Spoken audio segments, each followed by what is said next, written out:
Grace to you and peace from God our Father and our Lord Jesus Christ. This morning on the way in from Hollandale, as I was driving slowly in through the snow, I heard a report about a program that was coming on National Public Radio sometime today, and it was about guilt. And it was something like they're going to be discussing, is guilt necessary in our lives? Is it something that is a healthy emotion or not? And then they gave examples of guilt. And then the back of my hairs, the hairs on the back of my head kind of stood up because the examples they gave: guilt because you're not losing enough weight, guilt because you spend too much time on this, guilt because your body shape should be something else. And I thought, no, that's not guilt. That's shame. That's shame. Guilt is something that pokes you to look at yourself and to say that you're sorry. Shame is something that we feel because of what other people tell us or what other people have done to us. And we mix up those two things in the church quite a bit.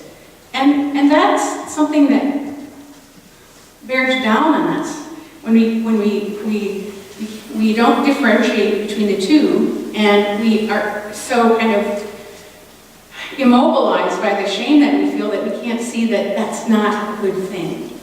Guilt is a good thing. It moves us to change. Shame is something that brings us down. Jesus is not one to shame. Jesus is never one to shame. Shame is something that we need to receive healing for.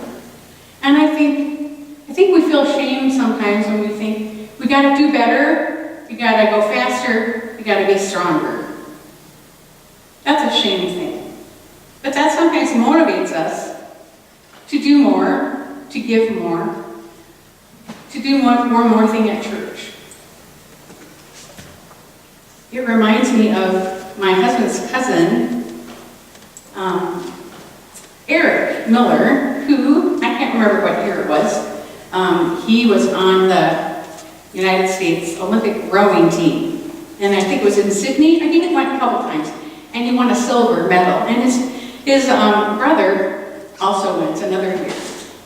Rowing, we can think about sometimes our lives as rowing. We're always rowing to get to something, to get to the goal. And if you've ever rowed on a team, sometimes ROWED, on a team, the team leader might yell back some sort of encouraging words. Row faster, row harder. You're not carrying your weight. It seems like a never-ending sort of journey where you never get a break, because if you get a break, then you screw up the rhythm, right? What happens when a sail is hoisted on a boat like that? What drives the boat? What drives the row? The wind. The wind. But sometimes when we're going along and rowing, doing the same thing over again, rowing to the goal, we forget that we have a sail as Christians. We have a sail that all we need to do is raise it and it carries us forward. It is like Jeremiah talked about being like trees that are planted, that grow by the waters. I always know in the desert where there's water or there's springs, because that's where all the trees come up. The trees, no matter the heat of the day, their roots are sunk down deep, and they take in the water and they flourish. They're hooked by the wind in the sail.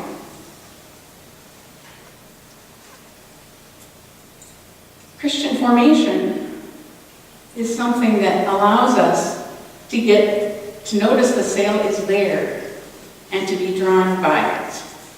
Christian formation is something, I know, we all maybe have different ideas of it, but Christian formation basically is letting ourselves be in the presence of God, to notice that there can be roots that grow deep, or to allow our roots to grow deep, because we're maybe not so concerned of growing, going through the motions. Sometimes we want to shame ourselves and say, "Oh, I should be praying more. I should be reading the Bible more." Does that get us anywhere? The beauty of being a Christian, one of the beauties of being a Christian, is knowing that we are forgiven and forgiving people. So that if we don't do what we would have liked to have done, we have a new day to start over. And to say, "Oh, today's a new day. I'm going to choose to make myself available to the God who wants to carry me forward in this sail." Faith formation in this community is really an exciting thing. It's wonderful to see the young people together with the adults, Beth and Chuck, and I shouldn't name because I'm gonna leave out people. But the life of the Spirit is alive in that time. For the adults who come to learn, for the children who come to learn, it's a time to come to be fed. It's a time to come to be fed, because we too often get in that rut of rowing the sail. Oh, why isn't anybody else helping? Why am I always the one doing this? When we make ourselves available to the sail that is always there, it's so much easier. It's so much easier because we are engaging with our hearts. And when our hearts are engaged, our lives are never the same. It's possible for us to be transformed, to be made new, to really believe those words. Your sins are forgiven. Be released. Let yourself notice the sail and let yourself trust that. Moving of the Spirit. Engaging in the life of the Spirit. That's bigger than ourselves. I heard a story this week about a time when the Blanchardville site was perhaps in a different place spiritually. I noticed that the Spirit is much alive in this space and that you are committed to mission. But I heard that there was a time when you were focused in on yourselves and worried and anxious. Is that right? Do you remember those times? Is that true? It's all right. We're not there anymore. And we need to be reminded that the sail is for everyone and wants to catch everyone in it. We lost two among us this past week who were with us in those rowboats. Jean, her liveliness, her spirit is still with us in that sail, and so is Joe's. We soon will enter a season that gives us time and space to let go of the rows, the oars, without worry that we're going to capsize.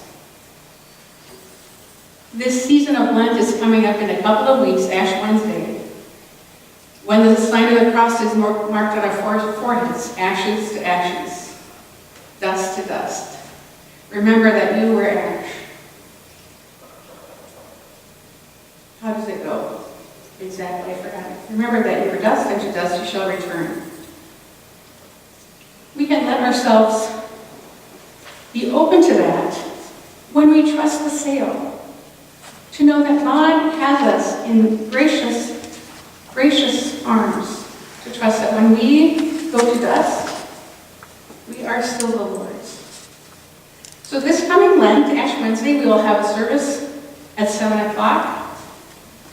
And we will have communion and imposition of ashes, and that will be the beginning of Lenten worship services at New Hope at 7 o'clock, where we will be worshiping with evening prayers, Holden evening prayers, which was composed by the same one who composed Now the Feast and Celebration. It's a beautiful liturgy, and I encourage you to come as an opportunity to let yourself be drawn by the sail, to be present, to God and to one another and to yourself. God is good. Do you know the rest of that phrase? All the time. Okay, let's hear it. God is good. All the time. All the time. God is good. Amen.